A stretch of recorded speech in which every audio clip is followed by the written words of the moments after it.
So you might be in a situation where for some reason iOS 18.7.4 is not showing on your iPhone. Now there's a couple of different things to keep in mind here for the most part.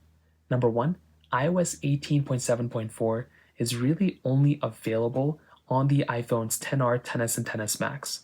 So if you have an iPhone like an iPhone 11, 12 Pro, any of these types of phones, you are not going to be able to install this type of software on this type of phone.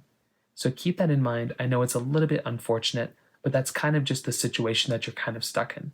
So that is the very first thing I'd recommend kind of thinking about here for the most part.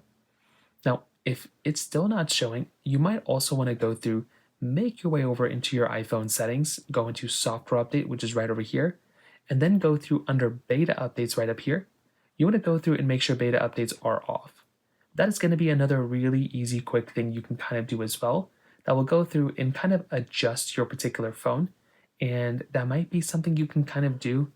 You might also want to go through and just double check your iPhone storage.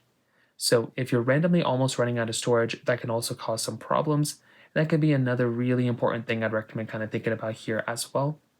From here, you can also restart your phone. So go through, restart your device, go ahead, slide the power off. And most of the time, that'll probably end up fixing the problem as well. So that's pretty much how to do it. If you have any other thoughts or questions, please let me know in the comment section below. Hit the like button, that'll mean so much, but definitely hit that subscribe button.